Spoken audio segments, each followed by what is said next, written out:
안녕하세요. Riding on the Korean wave. Welcome to Friday's edition of the Culture Wave. I'm Kwon-soa in Seoul. Explore with us Korea's culture from all aspects and stay up to date with K-movies, K-comics, K-history, K-everything. And all of that together with our Friday co-host, Bella Kim. Hello, Bella. Hi, Soa. Happy Friday, Soa. Happy Friday. And happy Friday to everyone joining us today on the Culture Wave. I'm Bella, here to co-host and, of course, fill you guys in with the latest in K-entertainment stories. Also, Arirang's news features reporter An Sung-jin is joining us today. Happy Friday, Sung-jin. Hi, Happy Friday, guys. Hello, hello, hello to all of our viewers. My name is An Sung-jin. I'm a news features reporter, back with another round of exciting news on Korean culture. Sung-jin, a couple of weeks ago, we talked about webtoons. That is indeed and correct. Today you have something similar. Right, something similar along the lines of literature work. But before, I want to ask you guys, are you guys into history books? History books. I'm really interested in history, but Okay. I'm not a big fan of those thick history books. That's why I love to watch those fun lectures that make history a little bit more interesting and fun. History has been always, difficult for me, but I do enjoy watching, TV programs related to history or comic books. I used to read them when I was little. Same. Now, I also enjoy reading history comic books because I feel like they're a little bit more easy to actually understand the history itself. That's why this time I had the chance to actually talk to a history comic book artist, but with a slight twist. So let's have a look at it together. History comics aren't entirely new, but what can be astonishing is comics about history from a complete foreigner. Onrie Kompan is an American comic book writer who has been creating comics on Admiral Yi Sun-sin, one of South Korea's greatest naval leaders, for nearly 20 years. What inspired him to create these was the drama Immortal Admiral Yi Sun-sin back in 2004. I see Yi Sun-sin as a worldwide hero, and I want the world to embrace him that way. And, I want Korean people to be proud of that. I wanted to keep it as real and grounded as possible. So there's no fantasy, there's no magic, there's none of that. Everything is based on what actually happened and based in facts. When he first started his series nearly 20 years ago, K-pop or Korean food was still unheard of for most of those abroad. I didn't have any doubts, but everyone around me did. I was traveling to Korea and doing all this research and really investing all of myself into this. Especially in the first few years, it was very challenging. The trilogy is divided into battles Admiral Yi Sun-sin participated in, starting from the Battle of Hansan Island to the Battle of Myeongnang and ending with the Battle of Noryang. He said he's working on the last 2 issues of the series. The comics artist has gone to more than 100 comics conventions in the US and sold 250,000 copies. And one of the things that has been really gratifying for me is that I've seen a lot of that happen. There have been feature films made based on Yi Sun-sin that was inspired by our work, documentaries, YouTube videos and all kinds of stuff. And it's really wonderful. I'm really happy that we have kind of gotten this ball rolling. Though he's come so far in his accomplishments, he wants to branch out more and sell more than 1 million copies. He also wants to reach out to Korean audiences to make sure that the Korean people take pride in their history. But it's not only that. And there's still much work to do with everything, because my goal, of course, is to make Admiral Yi a worldwide recognized hero. With efforts from Onrie and his creative team of artists and editors, comics can further come into the light and raise awareness of Korean history as well.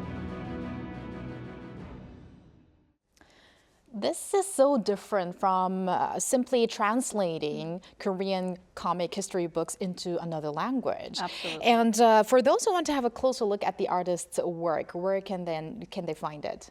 Great question. Now, for our viewers that might be interested in further finding his work, whether it be physical or digital copies, you can actually find it in his own website that you can see in our bottom of the subtitles. Now, for any of our viewers who are in Seattle actually at the moment and would like to even have a chat with Onrie, the comic writer himself, he's currently attending the Emerald City Comic Con, which is an annual comic book convention, and it runs until this Sunday. So if you're interested and in the area, which we are unfortunately not, please, for our viewers, go and have a look. But for Seattle comic book fans, definitely keep that in mind. And for just comic book fans in general, where can they go to learn more about these Korean comic books? Right, so for those that want to take a closer look at perhaps the timeline of the Korean comic history, you can check out the Korea Manhwa Museum in Bucheon City. It displays Korean comic books and various pieces both from the past and present that give a good overview of the history of Korean comics. I think I've been there before for a coverage, but I guess nowadays they have even more expanded content to indulge in. I saw that they have not only comics but performances like musicals happening, and the animated film Twemarok in Korean or in English, Exorcism Chronicles The Beginning, which we actually also introduced here on the Culture Wave, is running at that specific museum beginning tomorrow. Right, we won't be able to go to the one in the Seattle, but we'll be able to go to this one. So Bucheon, yeah. Yes, I'll definitely check it out later in the time. Yeah. All right, thank you very much, Songjin, for that report. We'll see you next time. Thank you for having me, guys.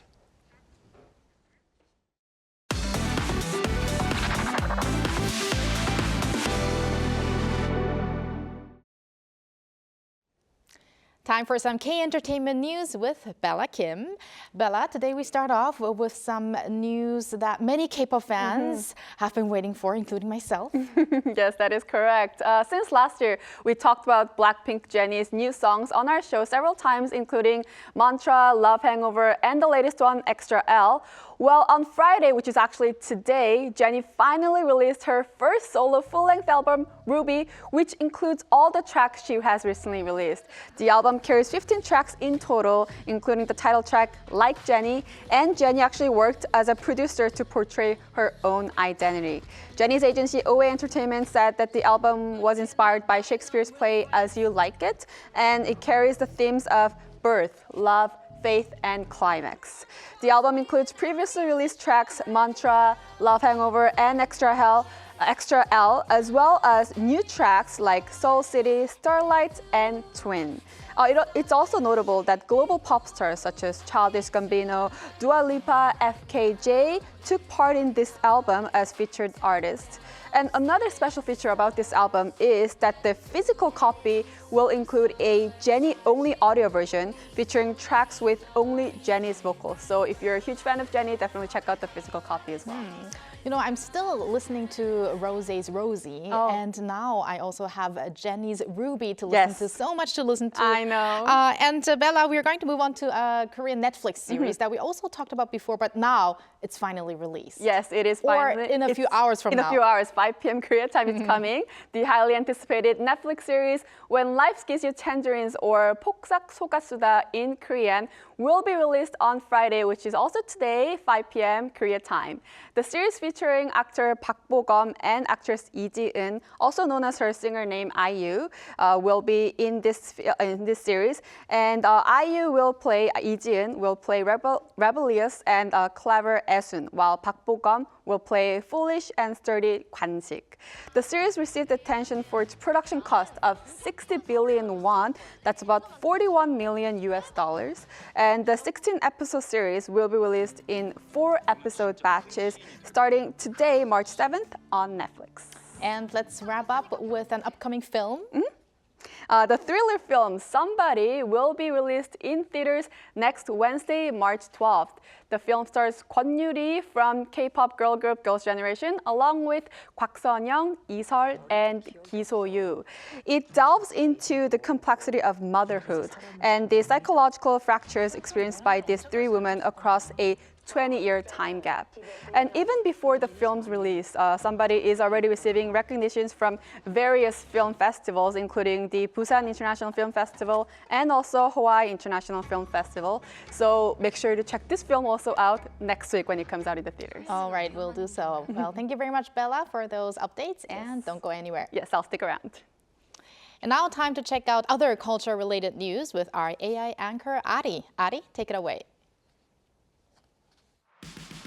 Hello and welcome to your AI guide to the latest cultural updates from Korea. Here's our top story.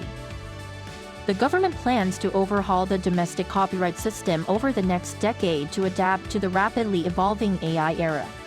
This initiative is part of the Culture Ministry's mid to long-term cultural vision blueprint for Korea. Culture Minister Yoo In-chon laid out key measures that include revising standards for AI-generated content, establishing guidelines for its use and protection, and strengthening regulations on data sources used for AI training to prevent copyright disputes.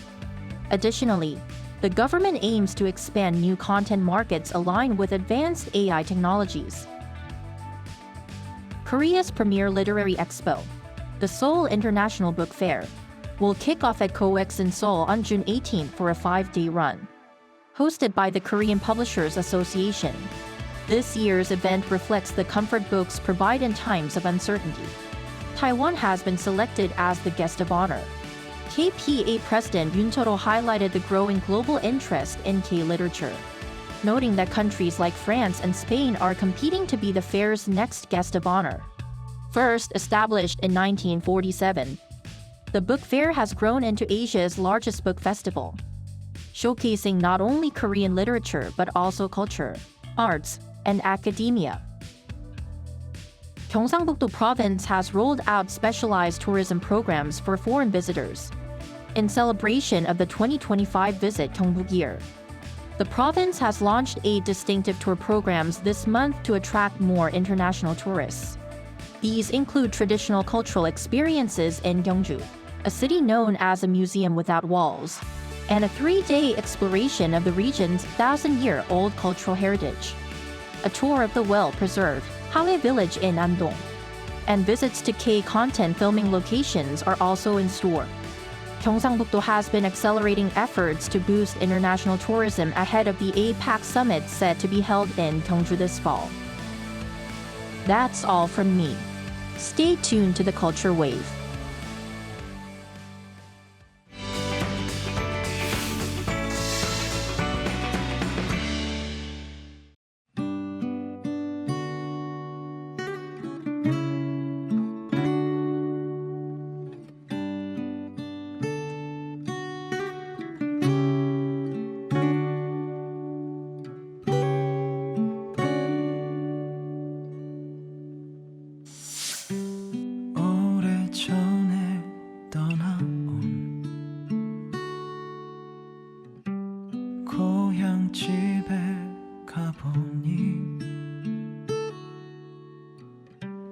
미처 세월 닿지 못한 난 기억 그대로 거기서 있어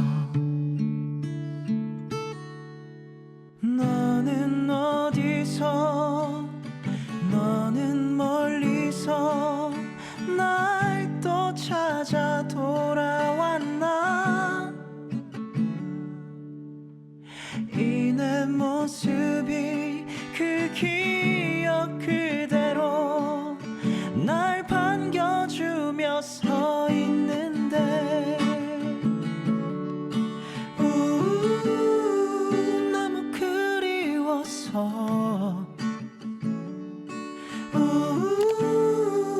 나를 불러본다 떠난 나는 다시 나를 돌아본다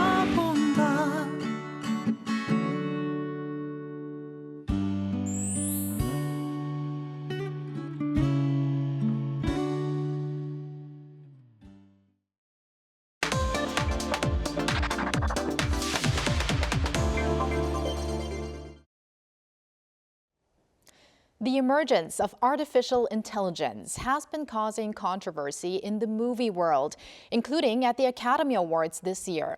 AI was used in the making of 2 films that garnered 10 and 13 nominations respectively, The Brutalist and Emilia Perez. The productions took home 3 and 2 awards each. Today, we want to talk about the expansion of AI used for acting with Jae So, professor and filmmaker at Seoul Institute of the Arts. So welcome, Professor So. Happy Friday. Hello, Professor. Hi, nice to be back. So, Professor So, AI in the movie industry. We did delve into this topic before, but today we want to focus really on AI applied in acting. So, such as in the award-winning movies, Emilia Perez, as well as The Brutalist. So first off, what's the controversy there? Well, in terms of AI, the controversy there, but there are many other controversies. But for the use of AI, for example, for the Brutalist, Adrian Brody won for Best Actor, and apparently in the movie he speaks Hungarian, and he's actually of Hungarian descent. So apparently he can speak the language, but not perfectly. But they used AI to sort of make the sounds and the lips happen a little more, fluid. So there's a controversy in the sense that if it's affecting his acting, why did he receive this award? And for Emilia Perez, the controversial actress Carla Sofia Garcon, they kind of fixed her singing techniques using AI as well. So that one, Zoe Saldana won for Best Supporting Actress for singing as well. I don't think they used it for her, but I think it's controversial because when you start to use AI to enhance the actors, do they really deserve to be winning awards for their acting?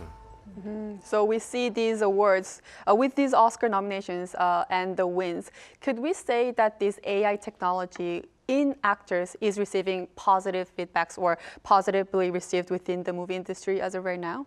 Well, in terms of the Oscar, not really, because the articles that started to come out about these AI uses, and it was actually an accident because they were interviewing the editors or the people that worked on the AI.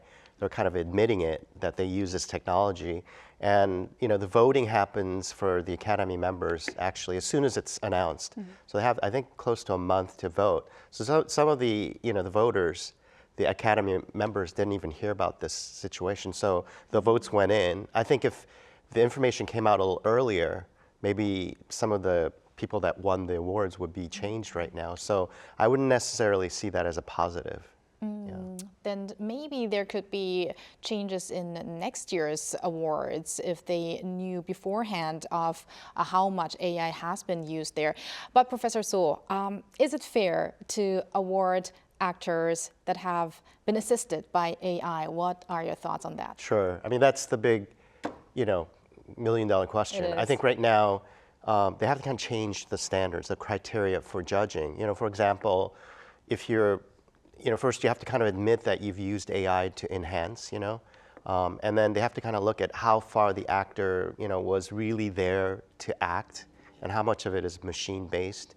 And also, there's the controversy of maybe they're deceased actors, people that aren't around, that are acting. Are they going to be nominated for Best Acting when they're not even alive? So these are kind of things that they have to kind of change the rules of judging, and I think right now, the criteria is a little bit behind the times in terms of the technology. Oh, that's a very tough issue that you just mentioned, especially when an actor has already passed away and appears in a movie. Definitely really a lot of things to think about in the future. But actors Tom Hanks and Robin Wright and others in the movie here in 2024, there was some AI technology used there. It was the de-aging tool. Can you please tell us about that and also how that movie has been received? Right. That movie is directed by Robert Zemeckis, who's very famous for a lot of movies that uses technology.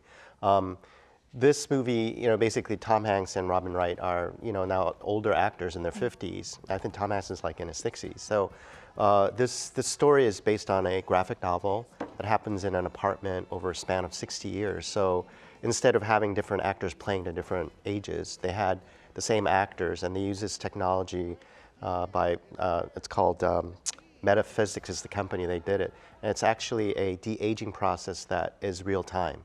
So they would have two monitors. They would have the monitor for what it looks like, in real, the reality. And then basically using a technology, you could see the de-aging. So they did a span of it starts out basically they're in their teens or basically in their 20s up to, basically they're sort of older people. So this movie was not a big movie. It was like $50 million. I think it was kind of an experiment for the directors to see how far they can push this technology. But it's kind of an unusual film because it all happens in one apartment, and you just see the actors kind of change over time. So that de-aging technology is now, I think, going to be used a lot more in movies. Yeah. Wow, de-aging technology. I wish, I could get my hands on that as well. Now we want to talk about Korean movies as well. Korean movies have also started using this AI technology within actors. Where does Korea's AI technology within the movie industry stand as of right now? And how will this affect the filmmaking industry in the future as well? Well, it's in its infancy right now. There was a movie that came out in December. It's called It's Me, Moon-hee. So it's Na Moon-hee, the actress. And basically, they scan the actress's face.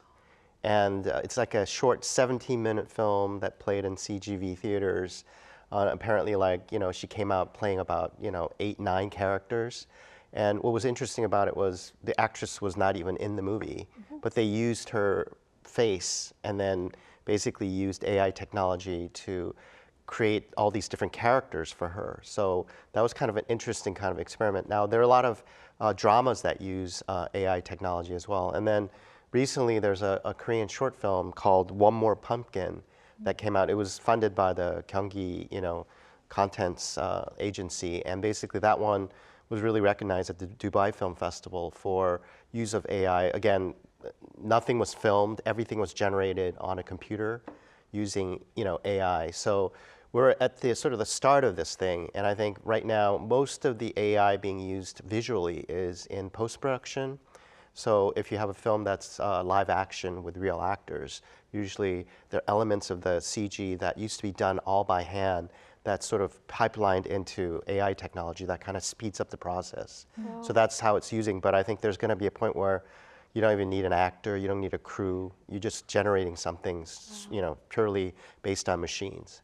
Oh, the development is definitely very fast. And but as of right now, can we say that concerns are outweighing these positive aspects of AI technology in actors? What's your opinion on that? Well, that's the big, question right now. And in 2023, Hollywood had a big strike. Basically, it was mostly about the writers, but it was also the Actors Guild, like, SAG-AFTRA, which is their, guild for actors that control most of the acting in Hollywood. And they're really concerned about basically, how are we gonna, get monetary compensation for the AI technology? Can an actor that's famous could sell his likeness basically for a certain sum of money, and then a company could use the actor's face without even the actor participating in the movie. So these are kind of questions that I think laws and different things. But Korea right now there are no really strict laws for this. So I think the development is sort of, I think it's like the Wild Wild West in Korea for CG. And since Korean sort of technology, especially with computers and telecommunications, it's so advanced, I think we're going to see more of this happen. But again, we have to kind of protect the performers, because big actors could get a lot of money for it, but if you're like an extra, you might get like this one-time scan on your face, and they can use it forever. So some company's gonna make use of somebody's likeness forever, and that's not really a good situation. So we definitely need the laws changed to kind of catch up to how AI can be used creatively in the film industry. Right, and earlier our AI anchor Ari actually reported on that the government is looking for plans to overhaul the copyright issues, especially on the back of the evolving AI technology. So that brings us to our next question. What kind of legal measures are needed to protect actors from AI misuse? Well, going back to the strike, I think a lot of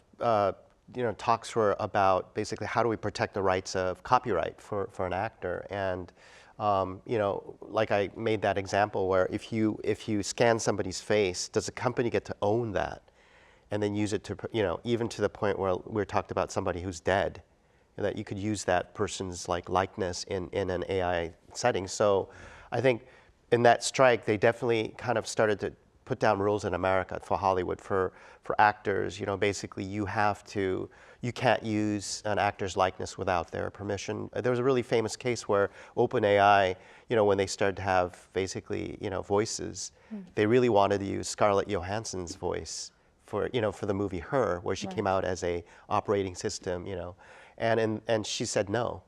And basically, OpenAI's, Sam Altman said, well, we'll get an actor to sound like her. And she was threatening to sue, so they changed it. So these are sort of laws that you have to keep, or else, a lot of companies will start to just kind of utilize it without, getting anybody's permission. And I think, I'm at university, and when I talk to students, I always kind of remind them that when you use AI, you got to really, at the end, kind of credit what you're kind of referencing, what you're using.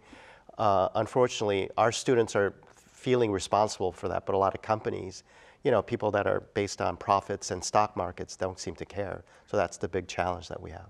So we are at the experimental stages when it comes to AI, but because technology is developing so fast, I think there needs to be many rules that back up this fast development. So thank you very much, Professor So, for your insights as always, and have a great weekend. Thank you. Thank you. And thank you, Bella, as always as well, and have a great weekend. See you back next week. Yes, I'll see you back next week. Thank you for spending the past half an hour with us on the Culture Wave. Have a great weekend, maybe with a good movie or historic comic book or webtoon. And join us again next Monday to Friday, 2 p.m. Korea time.